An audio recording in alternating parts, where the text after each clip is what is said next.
Hi, hello mga ka-viewers.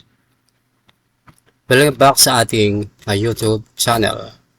Sa video natin ngayon, pag-uusapan at ipapakita natin kung paano mag-install ng Windows 10 and step by step.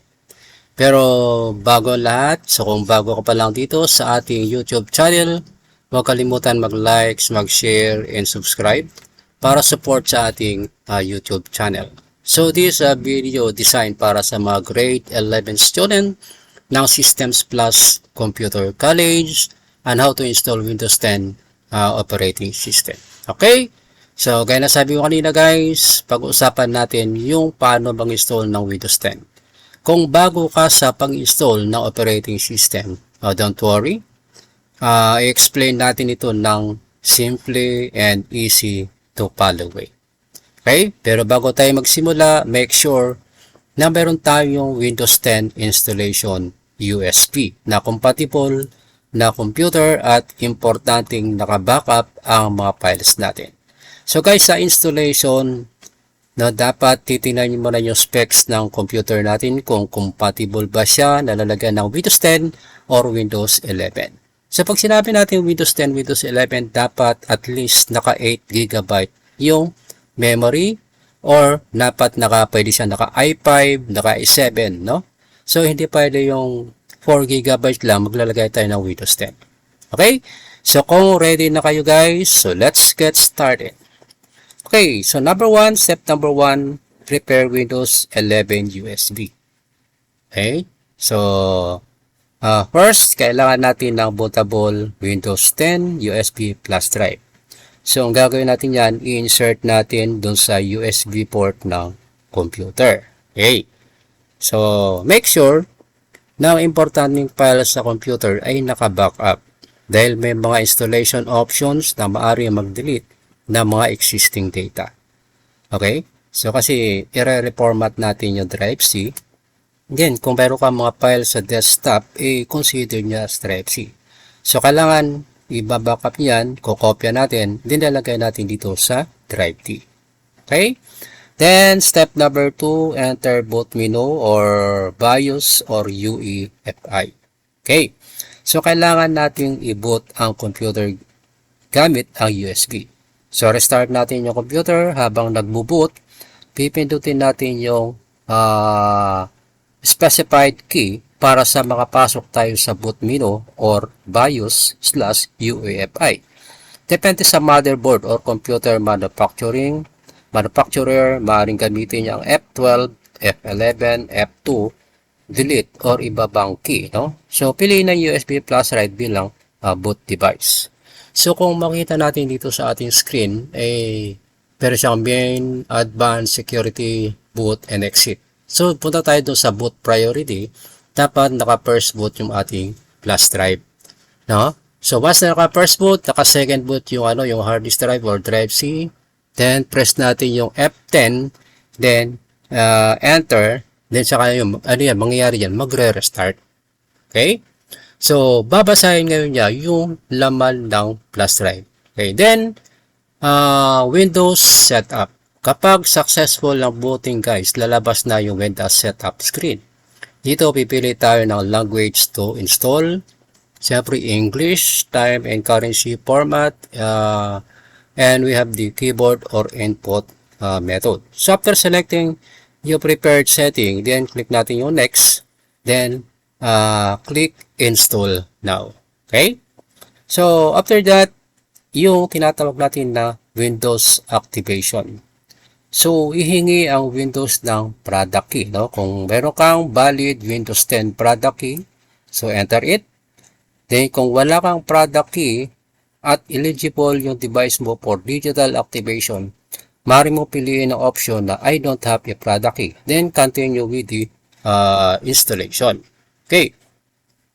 Then, next, we have to select Windows 10 Edition, no? Kasi meron siyang Windows 10 Edition, meron tayong Windows 10 Pro, no?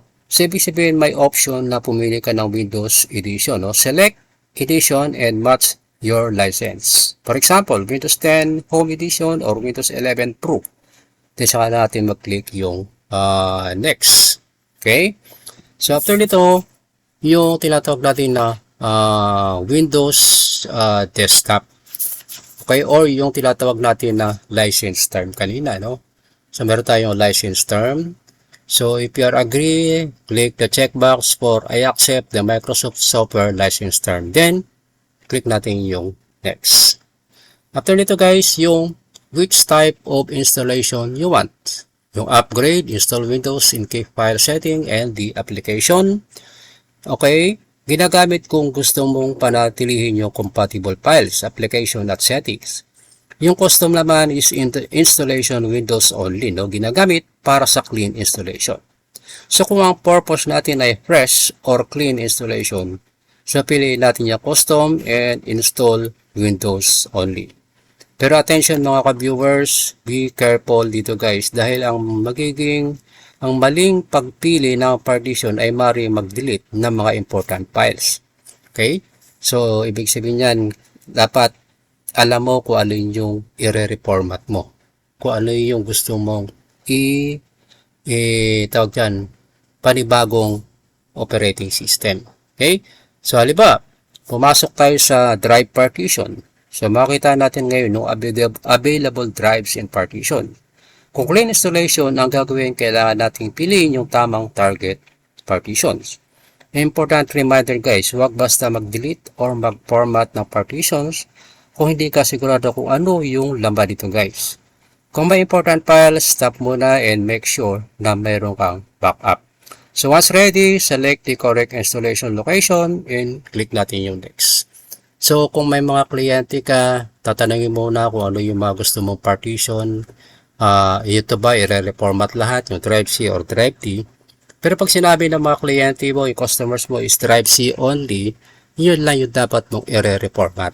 No? So kapag nagtatrabaho ko sa ibang bansa guys, kapag na-reformat mo yung lahat at wala kang concern yung kliyente mo, pwede kang madidimanda, no? So dapat be careful kung ano yung install. Okay? So papasok na tayo ngayon sa Windows installation or installing the Windows. At ngayon nagsisimula na yung actual installation ng Windows 10. So makita natin yung different installation stage tulad ng copying Windows files, installing features, installing updates, and finishing up. So the computer may restart several times. So yung important dyan, huwag patayin yung computer habang nag-i-install. Kung bumalik sa USB boot screen after restarting, remove the USB or make sure na yung internal drive ang magbuboot next. So importante yan, no? Kapag nag-restart, dapat alisin mo na yung flash drive kasi ang babasahin niya ulit yung laman ng USB. So ibig sabihin yan, start installation ka ulit. Okay?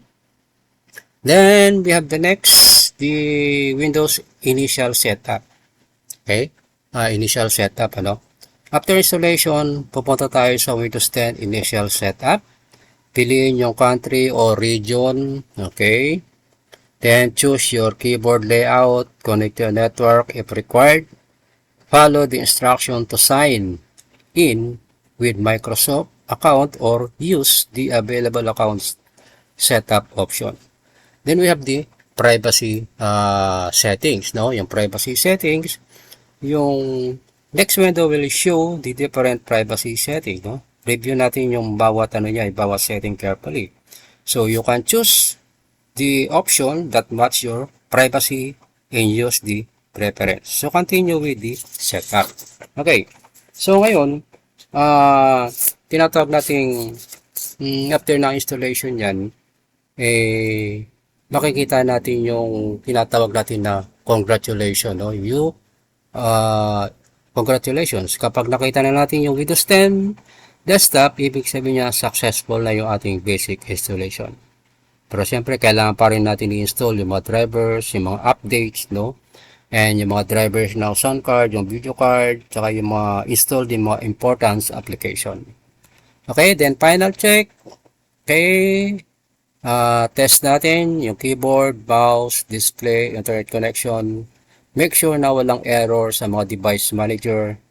If everything is working properly, then congratulations, successfully installed na yung Windows 10.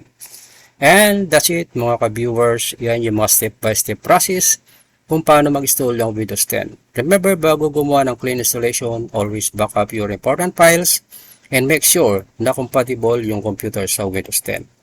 Kung makatulong sa inyo yung video na ito, don't forget to like, subscribe, and share this video.